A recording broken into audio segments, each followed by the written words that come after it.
So it seems like there's a real chance that Auburn will need to get a new offensive coordinator this offseason.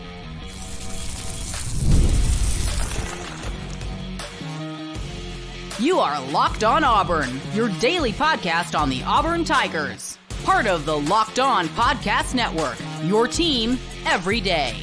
Yes, welcome on into Locked On Auburn, your daily Auburn Tigers podcast. I'm your host, Zach Blackerby, and thank you so much for making Locked On Auburn your first listen every single day. We're dapping it up. Daryl Dappers, Montgomery radio legend, is back. I guess you're joining us from vacation. Really, really cool of you. Super appreciate that. This is the 2000th episode of Locked On Auburn. So thank you guys so much for tuning in and making the show what it is. Auburn basketball is back. We touch on that later in the show, as well as the quarterback situation for the rest of the year and where's Jarquez Hunter. I'm sure Dapp has some intriguing takes on that. But there's this growing belief that Derrick Nix is going to leave Auburn at the end of the season.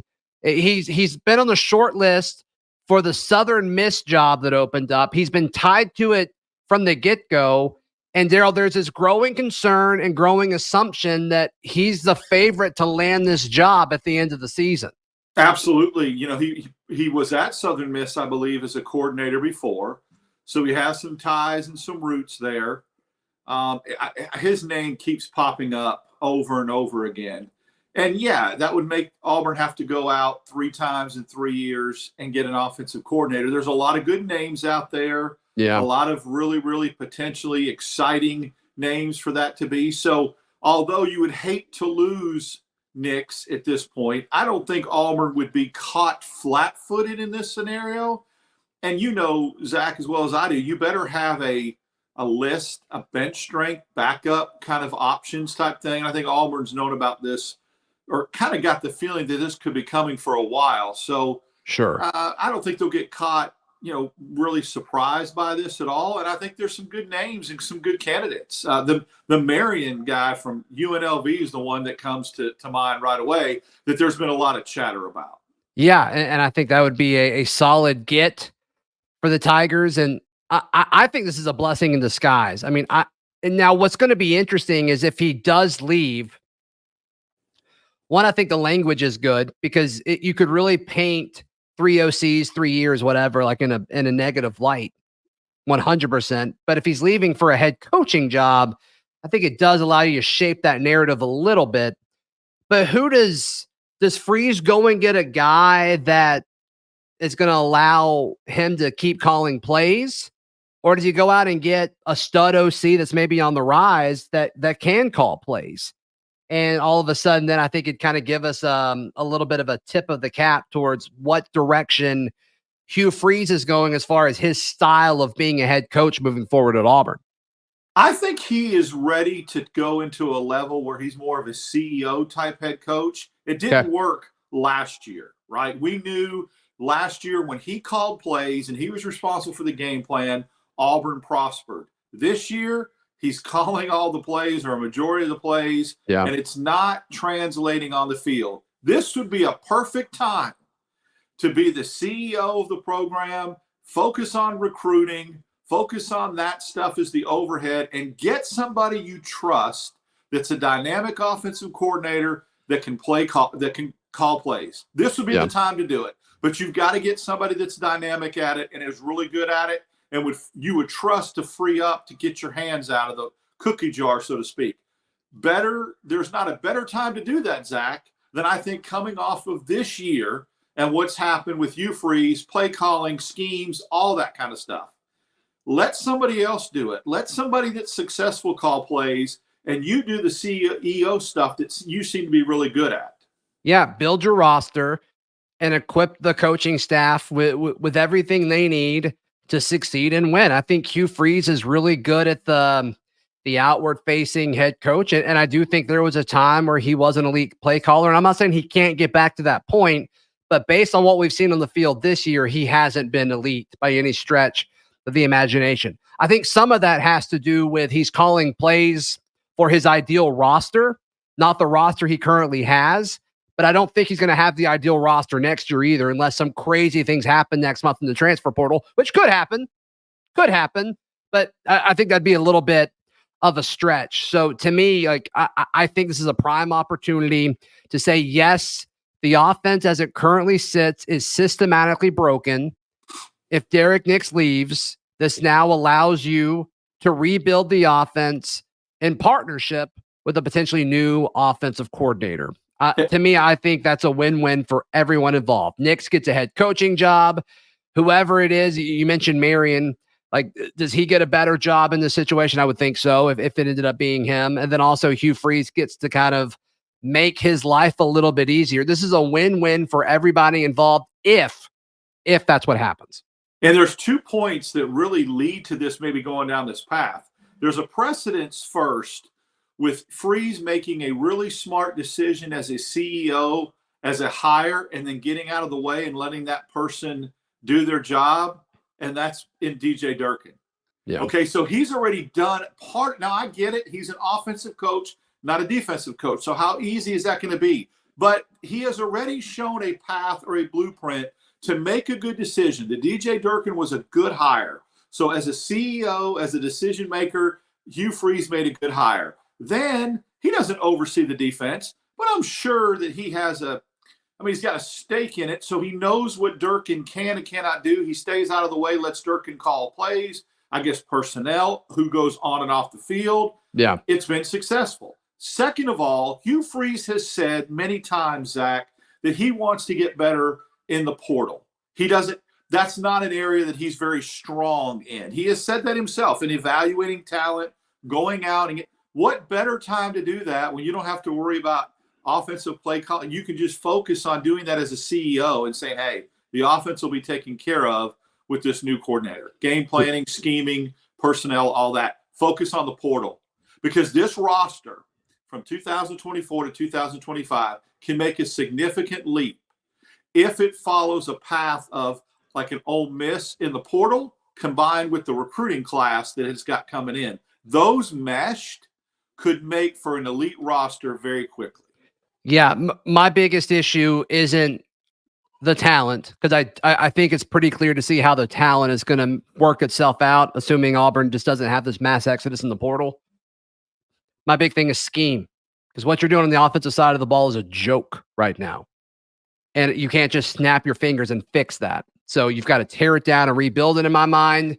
And I think this potential transition, if Derrick Nix were to leave, it allows you a prime opportunity as a head coach, if you're Hugh Freeze, to allow somebody else to build it. And then you just kind of help and assist in this rebuild of the offense. And so we'll see. We'll see exactly what that looks like. But yeah, some heavy rumblings of Derrick Nix kind of creeping out in different places yesterday. The quarterback situation and how it's handled over the next 4 weeks, the bye week and the final 3 games, I don't know if it's crucial, but it's going to be really interesting to kind of say, okay, like what are we doing here moving forward? That's coming up right here on Locked On Auburn. Today's show is brought to you by our friend at Hims. Just because your favorite offense can't score a whole lot doesn't mean that you have to be in the same situation. Hims is changing men's health care by providing you with access to affordable sexual health treatments from the comfort of your couch. The process is 100% online, so there's no need for any uncomfortable doctor's visits. With hundreds of thousands of subscribers, Hims can help you find what works for you. Start your free online visit today at hims.com/lockedon. That is HIMS.com/lockedon for your personalized ED treatment options. hims.com/lockedon. The products mentioned are chewable compounded products, which are not approved by or verified for safety or effectiveness by the FDA. Prescriptions require an online consultation with a healthcare provider who will determine if appropriate. Restrictions apply. See website for details and important safety information. Subscription required. Price varies based on product and subscription plan. Today's show is also brought to you by our friends at FanDuel. FanDuel is America's #1 sports book. And yes, FanDuel is the official sports betting partner of the Locked On Podcast Network and the NFL. But it is college basketball season, folks. Make sure you're ready to go with FanDuel. And right now, new customers can get $5, or they bet $5 to get $150 in bonus bets if you win. Come on. That's incredible. That's incredible. All at FanDuel.com. And Auburn has the second best odds in the SEC to win the regular season championship. So if you feel confident about the Tigers, on the hardwood, head over to FanDuel.com/lockedon.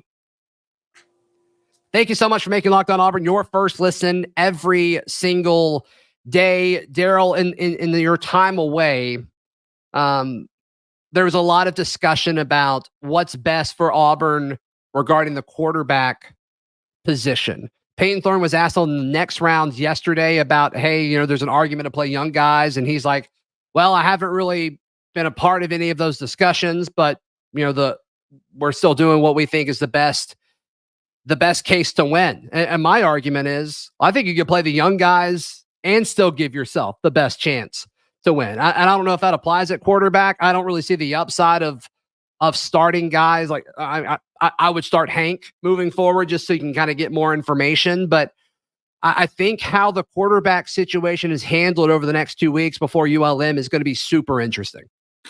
I've had a few days to kind of be detached and, not be emotional and just kind of take my time and think through some of what happened over the weekend, being away from a little bit.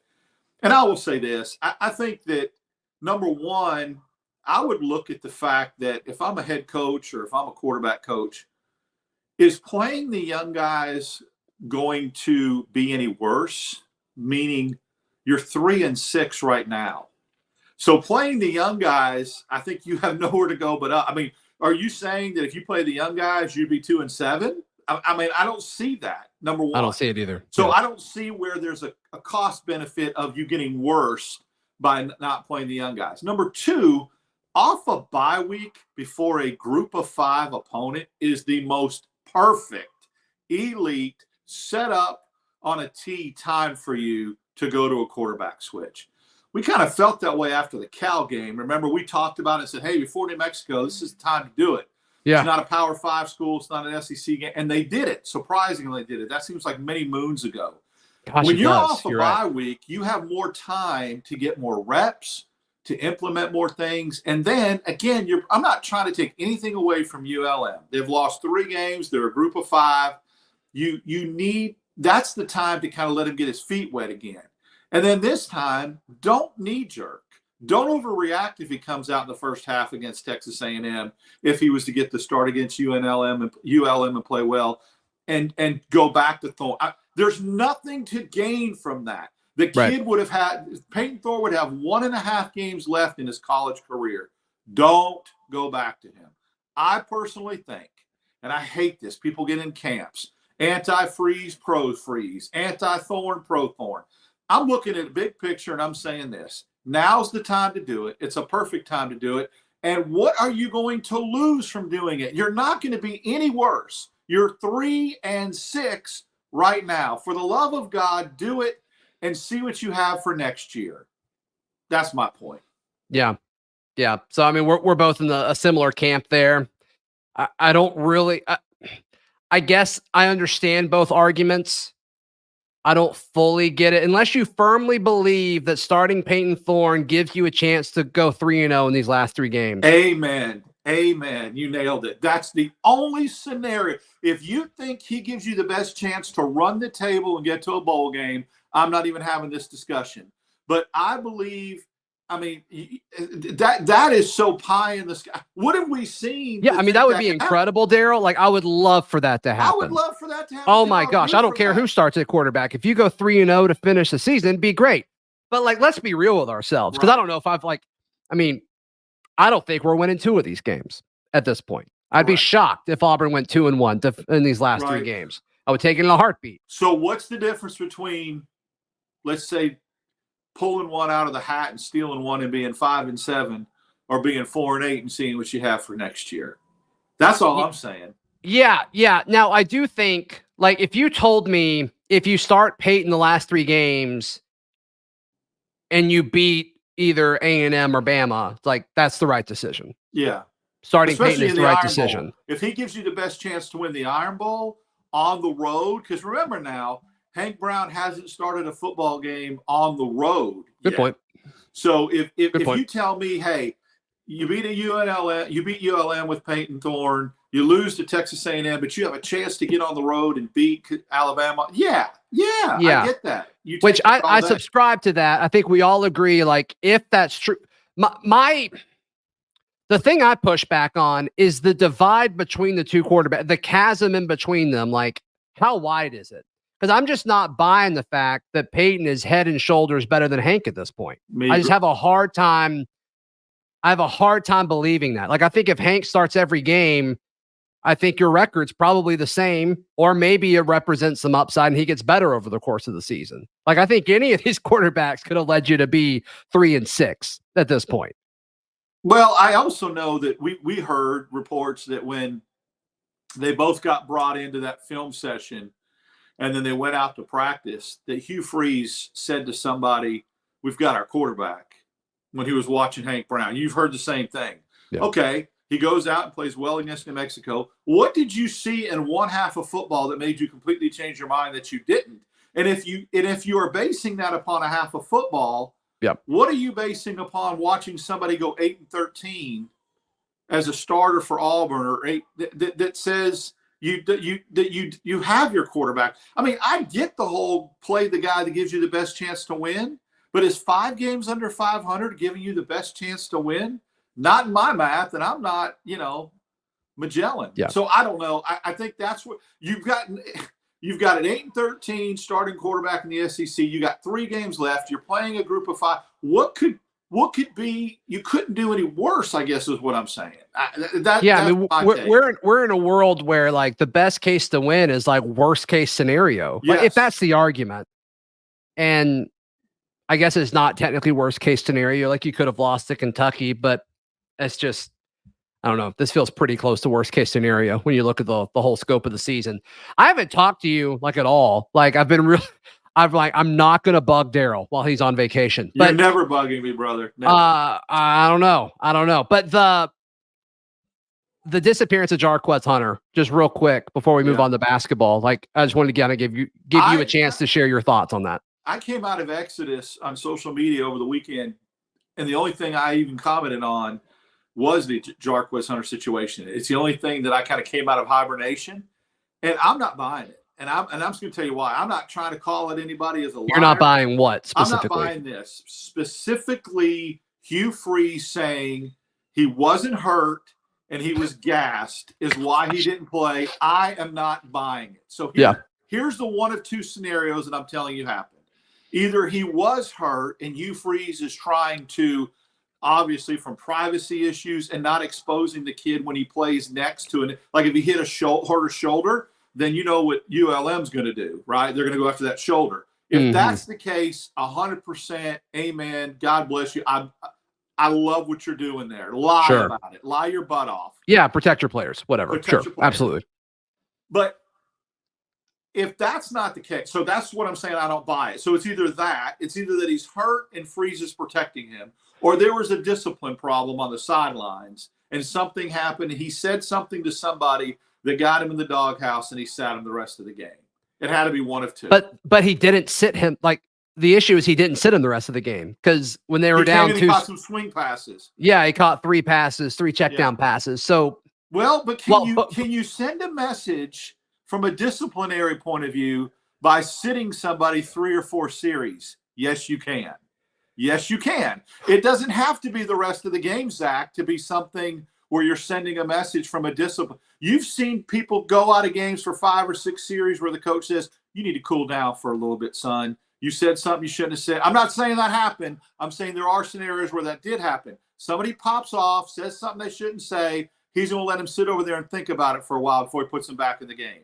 That would also be a disciplinary issue. That's a rough. I mean, to me, that's teaching a message supposedly, but like, you're hurting your teammates, like you're hurting the entire team in that realm. So I don't know. Sometimes people are more concerned about being right, which is wrong to have that coaching philosophy and making a statement, than maybe doing. I mean, I get it. You cannot do that if you want to win the game. But I've seen people stand on principle and say, I know this may hurt the team in this stretch, but I've got to send a message to the rest of the team that saw this happen. Again, I want to be very clear, Zach. I am not saying I know this happened. I'm not reporting that there was an incident on the sideline. Sure. Let's put it this way, that I didn't see or know of 100% myself. Okay. But I'm saying a what-if scenario. People say, well, you throw that out, that could hurt the – no. I mean, it's got to be one or the other. It's not – it doesn't make sense. Or the other one is just incompetence. Where you're like, I'm just not going to put my best player. That is an option, Daryl. That is an option. It's the worst option of all. If you are that incompetent that your best offensive player stands on the sidelines for 3 or 4 series where you're trying to win a one-score game and he gets 12 touches for 50 yards. 12 carries. 12 carries for 50 yards. Then all this talk about, we need to have a discussion about his job and that goes to the forefront. Then there's a serious problem with coaching ability if it's that incompetent. If that happened, then we need to have a real discussion because that's wrong. That's horrible. Yeah, I mean it's an option. I know you said there was 2, but really I think that's just as likely, or that they wanted to put Damari in or Jeremiah. Yeah. So, okay, Auburn basketball season is here. It's upon us. The Tigers take on Vermont this evening. Let's jump into that in just a moment, right here on Locked On Auburn. Today's show is brought to you by our friends at ZBiotics. Daryl, everybody, maybe you needed ZBiotics on your vacation. Who knows? I did. Who knows? Yeah. ZBiotics, it was made by all these smart folks with PhDs, scientists, Daryl. And they made this concoction, this potion that you drink it before your night of drinking responsibly. And you wake up the next day feeling fresh and ready to go. How great is that? Well, it's really great. And I think that's a situation where the drinking responsibly part comes in, but being able to take care of that and know, especially like we said, being an Auburn fan here has been rough. And so ZBiotics is coming to the rescue there. Yeah, ZBiotics. Go to zbiotics.com/LockedOnCollege to learn more and get 15% off your first order when you use code LockedOnCollege, no spaces, LockedOnCollege at checkout. And ZBiotics is backed with 100% money-back guarantee. No questions asked if you're not satisfied. So head over to zbiotics.com/LockedOnCollege. Use code LockedOnCollege at checkout for 15% off your order. Today's show also brought to you by our friends at Game Time. Game Time has you covered for all of your ticket purchasing needs. You went to a game this past weekend and you bought tickets through Game Time. My son for Father's Day bought me tickets and he used Game Time. Incredible. He sure did. Way back in June, this looked like a better game. But as on par for the rest of my football season this year, it just been a rough year for you. Yeah. Arizona got waxed by like a 4th-string quarterback. So yes, could always be worse. Auburn fans could always be worse. It sure could be. Yes. Hey, they've got Game Time Picks is a feature within the app. Curation makes it easier to save money on tickets regarding sports, concerts, comedy, theater, whatever you need a ticket for. So take the guesswork out of buying tickets with Game Time. Download the Game Time app, create an account, and use code LockedOnCollege for $20 off your first purchase. Terms apply. Again, create an account and redeem code LockedOnCollege for $20 off. Daryl, what time is it? Game time! Yes! Final few minutes of today's edition of Locked On Auburn, the 2000th edition of Locked On Auburn. Absolutely crazy. Absolutely insane. Auburn basketball starts their season by taking on Vermont, the Catamounts, a team that snuck in and beat UAB, a team that's had at least a shared part of their conference championship since 2015. I believe this is a team that's in the tournament every single year. You cannot take this team lightly. You can't. American Athletic Conference. Bruce Pearl made the comment that this is very much like Yale. Conference champion, was in the NCAA tournament, got beat by Duke last year, went on the road to UAB and won 67-62. That should get your attention to begin with. Number 2 should get your attention that they're conference champions and they get to the NCAA tournament a lot. And Auburn just what happened in the NCAA tournament last year. That's your wake-up call. And number 3, look at what the rest of the league did over the last couple of days, Zach. 4 or 5 favored SEC teams went down. Now, UCF beat Texas A&M. North Florida beat somebody. There was a couple of those that were like, Power 5 on Power 5 or Power whatever. But still, you can't take anybody lightly. Some other SEC teams did, and they got beat. This is going to be a great, in my opinion, opening test for Auburn. Playing at home, playing a team that's similar, that can give you fits because they've been in the tournament, But I think at the end of the day, Auburn's depth, and we saw it in the FAU game, which we haven't had a chance to talk about. 10 guys. I love the depth. I love the rotation. I think at the end of the day, this game's going to be close, in my opinion, going into the second half. But then you'll see that depth and you'll see that athleticism, and Auburn will pull away. Yeah. Don't be concerned if you look at a game like this and Auburn barely wins double digits or wins by 6 or 7. This is a good basketball team and a good first test. Yeah, they're solid. I mean, still, Auburn should be able to physically outmatch them. Yes. I think this is a game where I could see Auburn's offense, especially with all the new pieces that have been added. I could see the offense kind of sputtering at points, but I think Auburn's length and size and athleticism on defense, I mean, to me, I think that's the difference between these two teams. And scoring from the backcourt, thank God. I think the last couple of years, if you stopped Broome and stopped Chad Baker-Mazara at the 3 or whatever, or he did something stupid and got himself kicked out of a game. Yeah, then you had then you had a really good chance to beat Auburn. I think with the backcourt with Pettiford and Pegues and the way Howard's coming on and Denver Jones, I think the backcourt now has an answer if you take the front court out of the game. And I think Miles Kelly, look, when he gets going, I'm telling you, we kept talking about that when he didn't play in the one exhibition or whatever, the one scrimmage, and he came out and played against FAU and played good. Guys like that can pick up the slack if Broome or Chad Baker-Mazara or someone like that is slacking. Mm-hmm. That's the difference with this team to me than the last couple years. At least on paper, score from the back. At least on paper, they've got to do it. But yeah, I agree. But you have 4 options now, not 2. So that's the other thing. By default, I think at least 2 of the 4 could pick it up, right? So that's fair. You're not counting on 2. You're counting on 4. So I like that. Good point. The thing I'm most interested in seeing is how many minutes Denver plays at the 1. I also want to see how Tahad Pettiford is installed into the rotation. Those are the 2 things I'm most excited to see.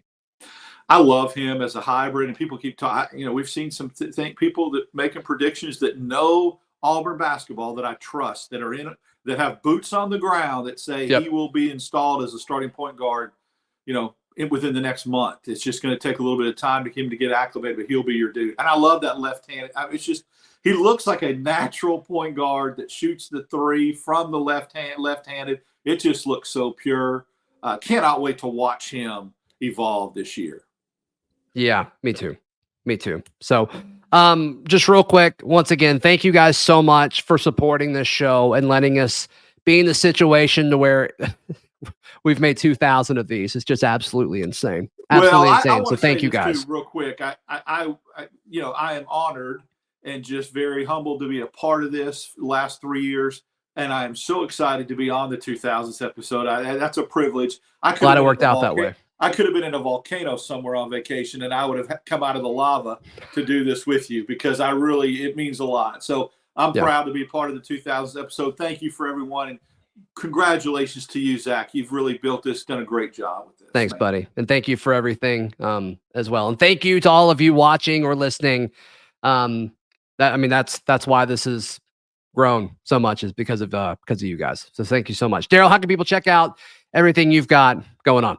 My socials, DAP6410 on Twitter, on X, Instagram, Daryl Dapp. And then I'll be back with you on the normal schedule starting this Saturday. So, absolutely. And so just quick programming note, this afternoon's happy hour show, the bonus edition of the show, I sit down with Isaac Shade. He's the host of Locked On College Basketball. We preview the non-conference slate and a little bit of conference stuff as well for college basketball. And then I'll be live reacting to Auburn and Vermont this evening. So be sure you're subscribed, whether you're watching or listening. Really helps the show out. So please like the video. Please subscribe. We'll see you next time. This has been Locked On Auburn.